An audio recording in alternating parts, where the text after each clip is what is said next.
What's up, losers? Today I've got some more posts from r/fatlogic to read, react to, and probably rant about a bit. This is episode 59 in the Fatlogic series. And I can't wait to find out what life-changing wisdom the fat activists of the world have to share with us this time. So without further delay, let's get into these posts. I'm a flawed human being. We all are. We can sit here and judge ourselves and others. Or we can learn to accept and love our flaws. I'm embracing mine, because they're a part of me. A part of my story. A wise woman shared something with me yesterday. She said that our bodies put on weight, because it's trying to protect and love us. This simple sentence was life-changing. Our bodies are showing us love, in a beautiful and powerful way. Why are we always at war with our bodies? With fat, with cellulite, with stretch marks. Our bodies love us, so why don't we love them?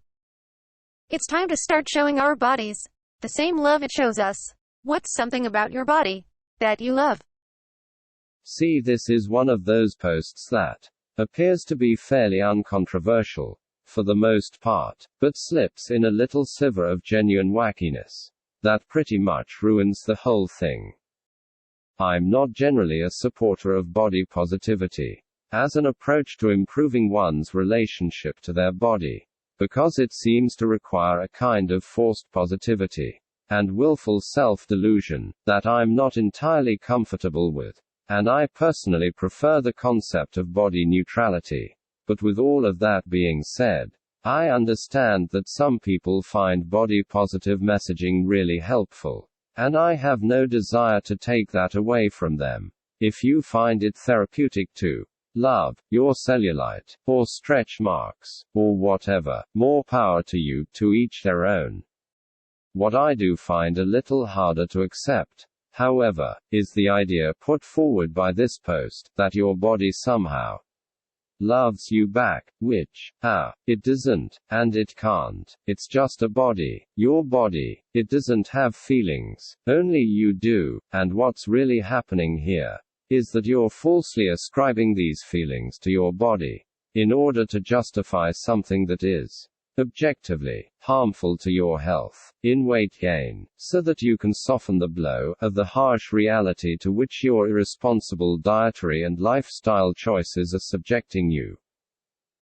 The problem with this is that ignoring the health problems associated with obesity and turning your unplanned weight gain into some kind of gift from a loving body are not going to insulate you from the consequences of your actions. You will still become sick. You will still lose mobility. You will still sacrifice your independence. And you will still reduce your life expectancy. And none of that seems very body positive to me. In summary, body positivity can be great if it helps you to come to grips with the things about your body that you can't control. But when it gets twisted into a rationale for letting oneself go and embracing an unhealthy life, then it's gone too far. And it needs to be called out. Because any kind of positivity that damages one's body and distorts their thinking to such an extent is toxic positivity, as far as I'm concerned. Government, we need to tackle obesity. Science, well, if you want people to be healthy, it's actually best to eradicate poverty, since that's the most unhealthy thing for the mind and body. So you could try raising living standard government calories on menus. It's like the government has read a 90s diet book with classic advice like count calories and chew gum so you feel full, and other diet advice that's actually just how to develop an eating disorder really freaking quick. I didn't feel like posting about it, because I am not going to debate how toxic this is, and how fatphobic it is. But now I see that other accounts are sharing the tweet, without, at the very least, tagging me, so I'll share it here too. I just don't know anymore how to make people care about fat people. How can you convince people that we shouldn't be eradicated? I'm tired. Oh my god. There is so much wrong with this post, that going in, I expect this response to be one of my longest ever, to a single post. Prepare yourselves, I guess. This could take a while. Starting from the top, the first issue here is obviously that the point about eradicating poverty is a complete red herring, masquerading as a real argument. It's a cheap, cynical weaponization of poverty to distract from other issues, and frankly, I find it completely insufferable. Like, you can't just dismiss all concerns over obesity by pointing out that other issues, like poverty, exist, because putting calories on menus and introducing policies to support poor people or fight inequality are not an either-or. In any way, there is absolutely no reason why the government cannot do both. Indeed, any government that is even remotely functional will concern itself with matters both of public health awareness and of social welfare. There is no conflict between the two issues, and insofar as there is any relationship to speak of whatsoever, it is that fighting obesity through measures like calorie counts on menus may improve the prospects of poor people by making them healthier, more independent, and more employable.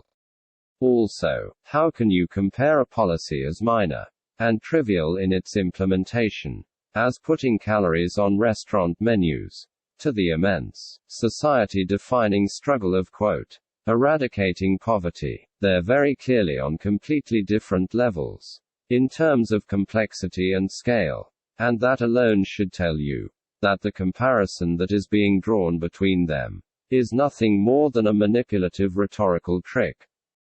I believe that the government being referred to here is the UK government. And you know what? I'm sure that the current UK government should be doing more to address poverty. I'm also not convinced that putting calorie counts on menus is as effective a measure in the fight against obesity as we might like to think it would be.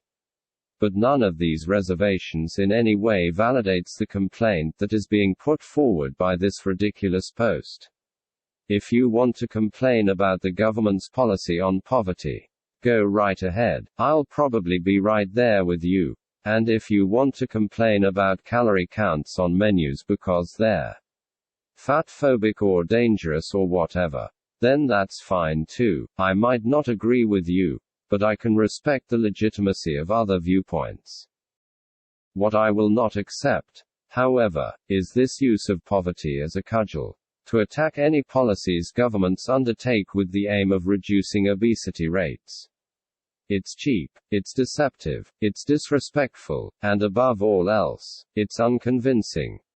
Moving on, we have some more fear-mongering about all the things that will apparently, inevitably lead someone to develop an eating disorder. In this case, counting calories, and chewing gum to feel full, which is honestly just ridiculous. Like all counting calories does, is allow one to keep track of how much they're eating, and help them to achieve whatever weight goals they might have in a controlled manner.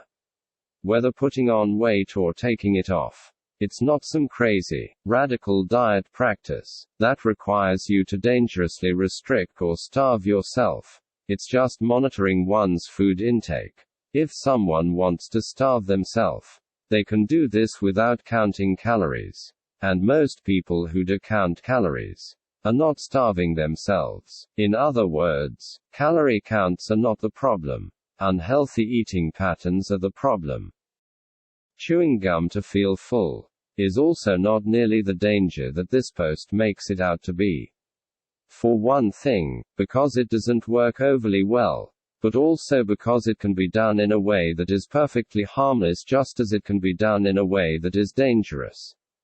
Like, sure, if you're avoiding all your meals and choosing to chew gum instead, that's harmful and dangerous. But if you are somebody who has a problem with overeating, and you can use gum to bring your intake down to a more normal level, then all for the better. If you ask me, it all depends on the person in question's individual circumstances and the unique relationship with food, preventing anybody from using these diet techniques, because some people might misuse them, is both illogical and unfair, and frankly, I'm getting a little tired of being constantly bombarded with such imbalanced backwards, pseudo-empathetic messaging.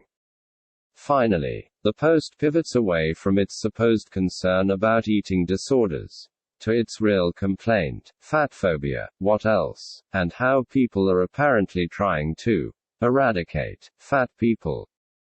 Yeah, give me a freaking break. It's calories on menus. That's it. Nobody is being eradicated. Nobody is being forced to do anything. Heck, nobody is even being encouraged to do anything. All that's happening is that people are being provided with the information they need to make informed choices about the diet. If you're worried that people having access to this information will lead to there being fewer fat people, then that should tell you all you need to know about most fat people's real feelings about being fat, the effectiveness of calorie counting as a dietary technique, and the potential benefits of this new menu policy. As a general rule, I think that we should be highly suspicious of ideological movements that rely on hiding information from their followers. And this is no exception. Fat acceptance knows that a greater awareness of calorie counting represents an existential threat to them. Because they thrive off confusion and misinformation, I have no doubt that they will continue to fight tooth and nail against any policy that aims to inform the public of how simple weight loss can truly be. So I guess all I have left to say is, let's not let them win. Damn, I really did go on about that one. Didn't I? I did warn you though, haha. If anyone managed to get through all of that without skipping to the end. What can I say? I respect and appreciate your perseverance. Anyway, on to the next post. My sweet, handsome man went to the vet yesterday and was diagnosed as obese. Fatphobia is now alive and well in the feline world. Hashtag cats of Twitter. Hashtag cat. Hashtag fat. Hashtag fatphobia. Okay, so I mainly included this post as a bit of a cool down from the previous one, because it's more funny than anything else. I don't have that much to say about it, really, and I'm just about ranted out already, so I guess I'll just share a few of my random thoughts on it. 1. Is it normal to describe a cat as a sweet, handsome man? Maybe it is. I haven't had a cat since I was a little kid, so I don't know. It sounds a bit silly to me. But maybe it's just a cat owner thing. Cat owners watching, let me know in the comments if you would refer to your cat that way. I'm curious. 2. The bleeped out, obese, will never not be funny, haha. 3. Even if I accept the claim that fatphobia is alive and well, it's not really in the feline world. Is it? Like, the vet isn't a feline. He's a human, so wouldn't it be that fatphobia is alive in the human world? That's how it seems to me, at least. Unless cats are also fatphobic to each other. But then, how would we know? All very interesting questions. Anyway. 4. Is this post a troll or a joke? Because it kinda reads like that. Not gonna lie, if it is, fair play, it got a laugh out of me.